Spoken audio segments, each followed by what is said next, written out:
perwisyo. Matinding baha ang nagpasakit sa ulo ng maraming motorista kagabi. Ang bus na ito naipit sa abot dibdib na tubig sa Valenzuela. Sa MacArthur Highway naman, kahit na mga naglalaki ang truck, nahirapang makatawid. Ang iba pang update sa mga binahang lugar sa bansa, abangan maya-maya lang. Pilipinas, alas 5:30 na. Heto na ang mga bumabanderang balita. Bagyo at habagat, bagyong Dante at isa pang low pressure area lalong palalakasin ang habagat. Magiging maulan hanggang weekend. Rescue sa QC, mga residente isinakay sa bangka matapos ang mabilis na pagtaas ng baha. At bakit binaha? Mga nalubog na lugar sa QC na dati namang hindi kinabaha, isinisisi ni Mayor Belmonte sa ginagawang MRT 7.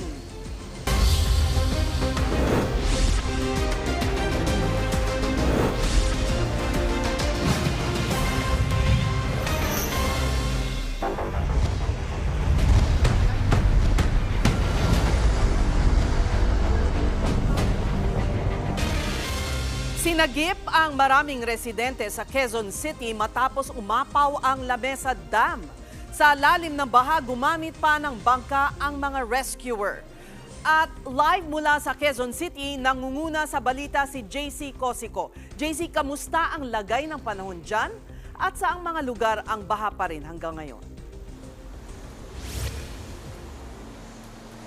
Sa mga oras na ito ay pabugso-bugso yung ulan. At least ito nga yan sa ating area sa G. Araneta Avenue. Dito pa rin yan sa Quezon City. Pero alam mo, compared last night sa ngayon nga ay hupa na nga yung baha rito. And as you can see, ay yan yung railing under ng Skyway ay punong-puno, ang dami ng mga nakasabit na mga basura.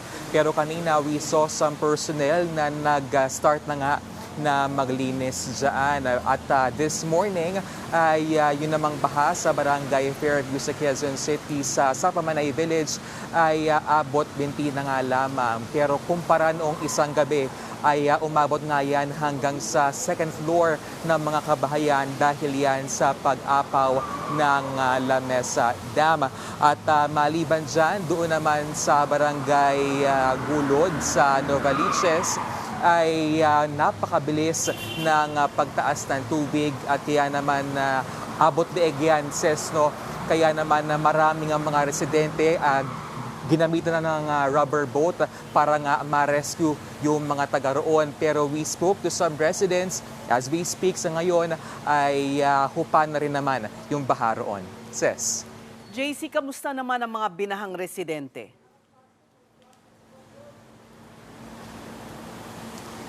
Alam mo, pagkatapos nga noong baha, ang iniwan niyan ay putik at basura. Kaya yung mga residente kanina ay abala nga sa paglilinis doon sa mga gamit na pwede pa nilang isalba.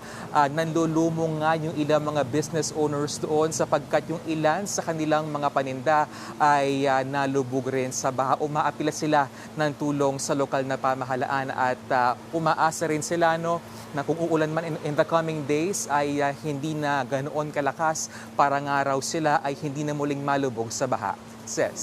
JC, may mga lumilikas pa rin ba hanggang ngayon at gaano bang karami ang lumikas sa buong Quezon City?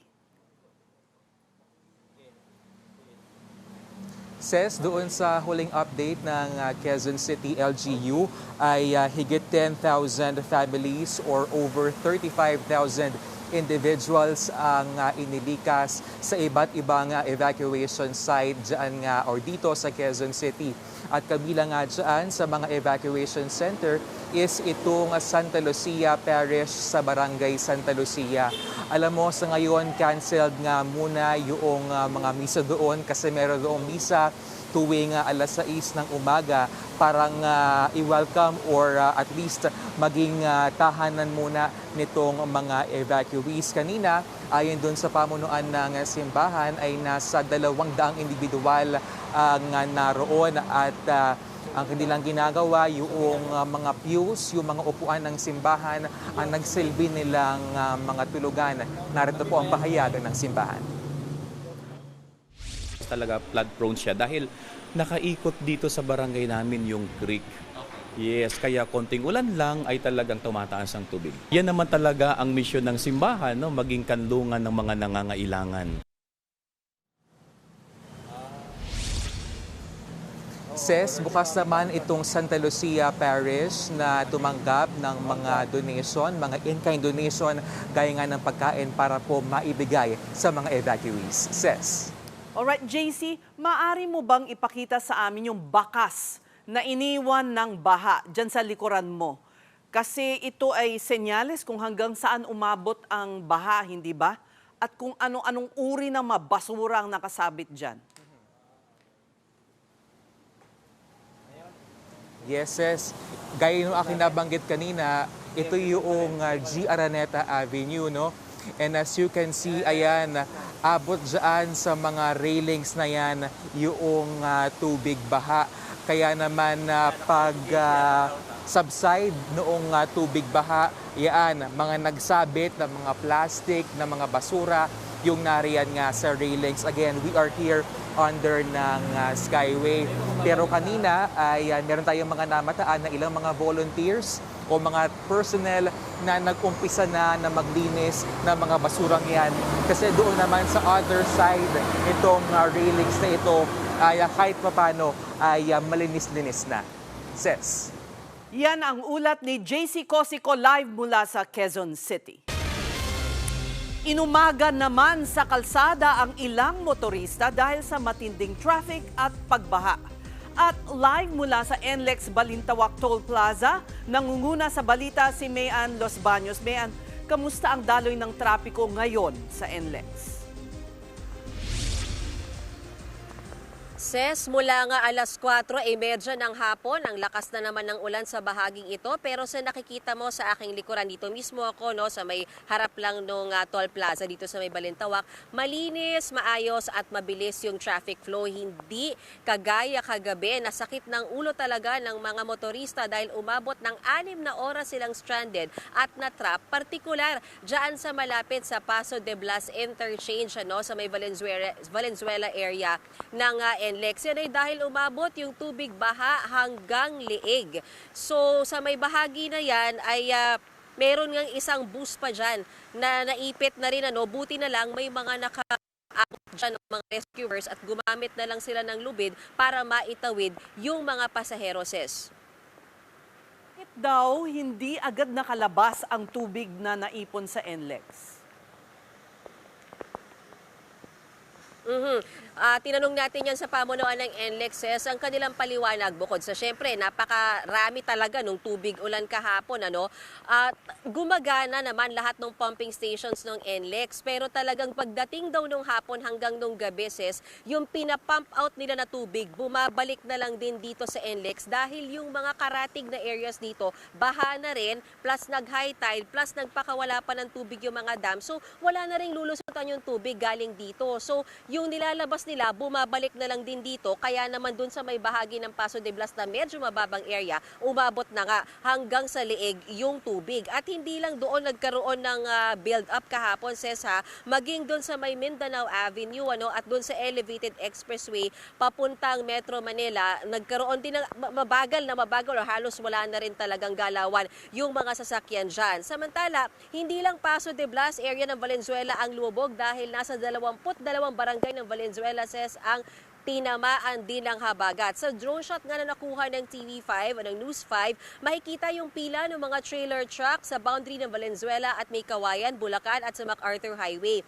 Pinuntahan namin yan mismo kanina, hanggang hita pa yung taas ng tubig baha, kaya talagang malalaking truck na lamang yung nakakadaan dyan. Hindi kaya ng mga kotse, ano? Kaya talagang todo alay lakad na lang yung mga kapatid natin dyan sa area na yan. So far, ayon sa LGU ng Valenzuela, nasa 9,000 yung in-evacuate nilang individuals o nasa 3,000 na families at nabigyan na rin sila ng mga kits, ano, good for 1 week just in case, na hindi pa talaga umayos itong panahon natin sa mga susunod na araw. At yan ang ulat ni Mayan Los Baños live mula sa NLEX Balintawak Toll Plaza. Naging bagyo na nga ang isa sa 2 low pressure area sa loob ng Philippine Area of Responsibility. Lalo nitong pinalalakas ang hanging habagat na nagpapaulan sa malaking bahagi ng bansa. At nangunguna sa balita si News 5 weather frontliner Alvin Pura. Alvin, hanggang kailan tayo makakaranas ng pag-ulan dahil sa habagat at anong mga lugar ba ang uulanin? Yes, kanina ang alas 2 ng hapon, ginawa na pong bagyo. Itinaas na sa tropical depression category ng Pag-asa. Ito pong binabantayan natin low pressure area, yung mas malayo. Ito po ay huling namataan ng Pag-asa sa lying around 1,120 kilometers eastern section ng Northern Luzon at yan po ay binigyan ng local name na Dante. Sa kasalukuyan, ito po ay nasa tropical depression category na may taglay na lakas na hangin na umabot sa 45 kilometers per hour. Malapit sa gitna at kuminsan may mga pagbugsong umabot sa 55 kilometers per hour. At meron din tayong isang low pressure area dito naman sa 170 kilometers southeast ng extreme Northern Luzon, dyan po sa may Batanes. Ito pong dalawang sama ng panahon na ito ay ang humihila o nagpapalakas sa ating habagat. So consistent pa rin yung ating habagat na nagpapaulan sa malaking bahagi nga ng ating bansa. Kung mapapansin nyo dito sa ating satellite image, halos buong bansa po ay maulap ang panahon at posible ang mga pagulan. Pero yung concentration ng ating malalakas na pagulan na dulot ng ating habagat ay nandito sa Metro Manila at mga karatig lugar nito, ang Rizal, Cavite, Batangas, maging sa Laguna, marami din tayong mga malalakas na pagulan dyan. Kasama na po dyan ang Zambales, Bataan, Pampanga, Tarlac at maging dito sa areas ng Bulacan. Kasama na rin po dyan ang Benguet area, maging dyan po sa Baguio City at area ng Pangasinan. Meron din po tayong malalakas na pagulan dito sa areas ng Occidental Mindoro. Ito namang natitirang bahagi ng Ilocos Region, ang Ilocos Norte, Ilocos Sur at La Union. Meron din tayong mga posibleng paminsang-minsang pagulan dulot ng habagat. Ganun din po dito sa mga kabundukan ng Cordillera, natitirang bahagi ng Calabarzon, Bicol Region, Mimaropa at ito pong Western Visayas. Pero again, kung papansinin nga natin, halos buong bansa po ay maulap ang panahon at mataas ang tsansa ng pagulan. Jess? Alvin, sabi mo nga itong si Dante 45 kilometers per hour, hindi kalakasan, pero ano ba ang tsansang tumama ito sa lupa? Sa ngayon, maliit po ang tsansa nitong tumama sa lupa. Ito po ay medyo mataas na. Usually, ang takbo ng ating mga bagyo ay recurve, pataas. At kung mataas na po yan manggagaling at medyo malayo pa nga sa ating bansa, kadalasan nga, kung recurve pataas, hindi na po yan natin sa ngayon inaasahang sumabit pa or maglandfall or tumama sa anumang bahagi ng kalupaan. Tutungo lamang yan dito sa may areas ng southern Japan or dyan po sa area ng bandang Taiwan. Pero again sis, yung ating mga sama ng panahon kapag nandito nga nakatambay sa itaas na bahagi ng ating bansa, dito sa northeastern portion ng ating bansa, yan po ay humihila ng ating habagat or southwest monsoon na siya pong nagpapaulan sa ating bansa. At yan ang ulat ni News 5 weather frontliner Alvin Pura. At susunod, daang-daang pamilya sa Bacoor, Cavite inilikas dahil sa baha. At bakit nga ba matindi ang pagbaha sa Metro Manila? May sagot dyan ang isang eksperto. Diyan lang po kayo mga kapatid, dapat una sa lahat.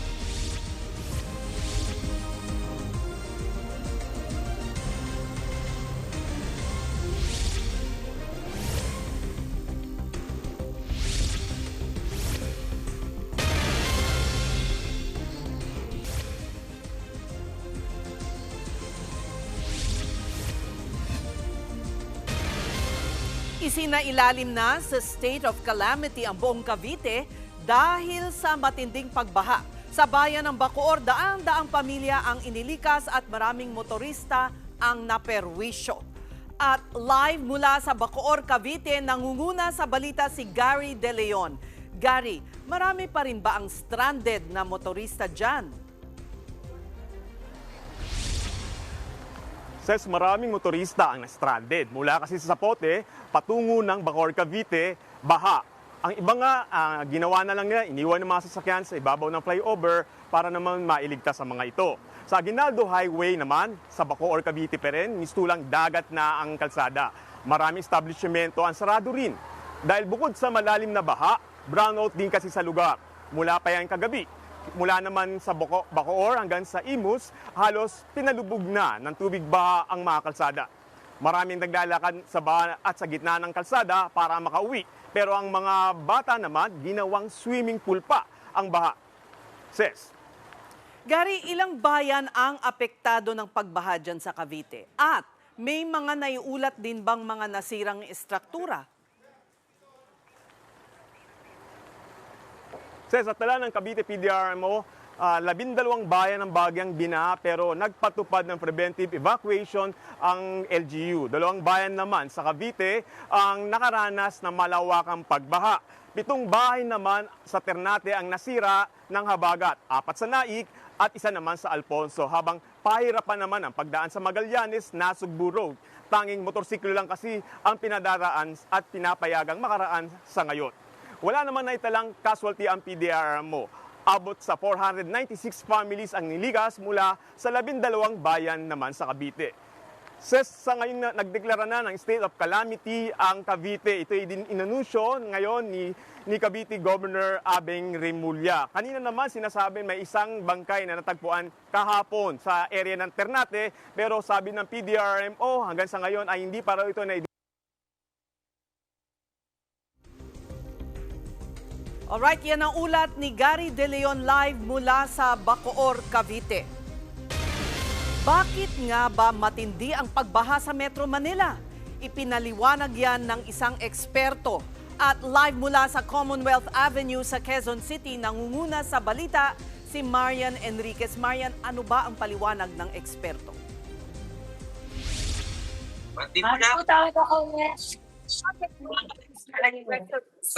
Thank you. Ano po? Wala po.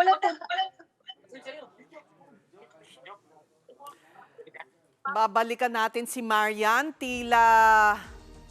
Okay, sige Marian. Kamusta ang signal ngayon? Subukan mo ulit.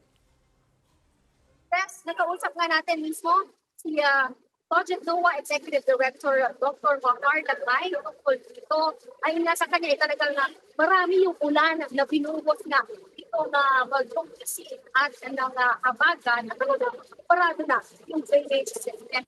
So, ayun, pinag-mais. So, karaniwan, ayun, sa dalas yung mga lugar na pinabaha ay yung mga nasa daluyan ng tubig tulad ng mga pilit o yung mga nasa ibabaw ng mga ilog o sapa ng nilapatan ng kalye. Kung makikita po ninyo sa inyong mga screen, dito nga sa NOAA Studio, no, pinakita ni Lagmar na kung sa normal na araw, for example, sa Commonwealth Avenue, hindi ko makikita yung masyado yung tubig sa ilalim. Pero oras na bumaha o oras na bumuhos sa ulan, ay talagang nagbabaha na ito. Wala na kasi mapupuntahan yung tubig, oras na mapuno na yung drainage sa ilalim, umaapaw na ito sa kalsada. Ang mainam doon sana na ginawa noon ay tinaasan nga yung mga kalsada para hindi makaharang doon sa daluyan ng tubig. Ayon kay Lagmar, isa nga doon sa solusyon ay yung paggawa ng detention basin o yung pansamantalang ibakan ng tubig. Pakinggan natin itong pahayag si Dr. Macar Lagmar. Yung mga part na malawak, ay doon muna maiimbak yung tubig. So ibig sabihin yan, mababawasan yung tubig na aagos doon sa mga sapa na yan. At pag nabawasan, ay malilimitahan yung pag-apaw. Tapos hindi na siya aapaw doon sa kalye. Pero it takes time. These things take time to construct. Paunti-unti. Marian, alam mo, apektado rin ang komunikasyon pag umuulan Pero eto, subukan natin. Ano naman ba ang sinabi ng MMDA tungkol sa pagbaha dyan sa Commonwealth Avenue? Yes, ayun nga doon sa MMDA, base doon sa inspeksyon ng DOTR, DPWH, at Quezon City LGU, ay talagang meron daw po sila nakita nga dito, no? Sa bahagi nito, may nakaharang daw na poste at mga construction materials doon sa drainage system at doon nga sa labuti ng tubig sa may kalsada, malapit nga doon sa MRT7 project. At yung MRT7 din, yung kinukontract Joy Belmonte na dahilan ng pagbaha. Pakinggan natin itong kanyang pakinggan. Na binabaha na ay nung inimbestigahan po natin, may kinalaman po sa pagpapatayo ng mga bagong infrastrukturang programa ng ating pong national government like the MRT7 at yung mga ginagawang iba't ibang flood control programs ng DPWH na maaring hindi pa nila natatapos o kaya hindi masyado nilang napag-isipan. Pero ayun nga, yung sa Onward Staff and Project Management Office, siniraw itong proyekto nung dahilan ng pagbaha dito nga sa Commonwealth. Hinayo nga raw nila yung mga istruktura sa labas ng drainage lines. Hindi raw ito nakaharang doon sa pagdaloy ng tubig. Base nga rin daw doon sa inspeksyon ng kanilang mga engineers ay barado raw ng basura itong mga drainage outlets na dahilan ng pagbaha sa lugar. Balik sa inyo. Okay, parang barado rin ang linya ng komunikasyon. Pero maraming salamat. Yan ang ulat ni Marian Enriquez live mula sa Quezon City. Susunod, lalaki pinagtataga ng kanyang kuya dahil umano sa selos. Huwag kayong bibitiw, dapat una sa lahat.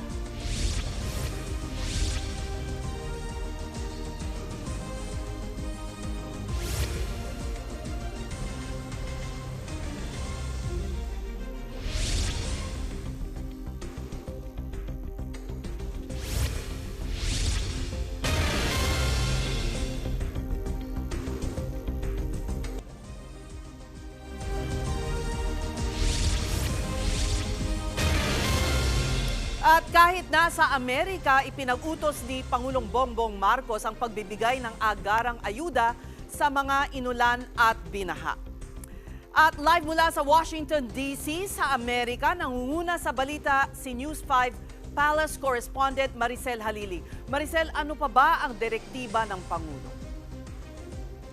Bago pa man lumipad patungo rito sa Washington, si Pangulong Bongbong Marcos, inutusan na raw ng Pangulo ang mga concerned agencies na tiyaking ligtas ang lahat ng mga kababayan natin na posibleng maapektuhan ng pagragasa ng bagyong Krising at gayon din yung epekto ng habagat. Sa isang video message, sinabi nga ni Pangulong Bongbong Marcos na ang pili niya tiyakin na na-deploy na ang lahat ng relief goods na kailangan. At siguruhin din daw na merong sapat na supply ng tubig, kuryente at iba pang pangangailangan yung ating mga kababayan. Kasabay dito ay naglabas din ng video message si Defense Secretary Gilbert Chodoro at dito ay tiniyak niya na nakikipag-ugnayan na ang pamahalaan sa mga concerned agencies naman ng Amerika para magamit yung EDCA sites dyan sa Pilipinas para dun sa mga relief operations natin. Sa gitna nito, meron namang mga panawagan si Pangulong Bongbong Marcos sa ating mga kababayan na nasalanta ng bagyo. Narito ang kanyang pahayag.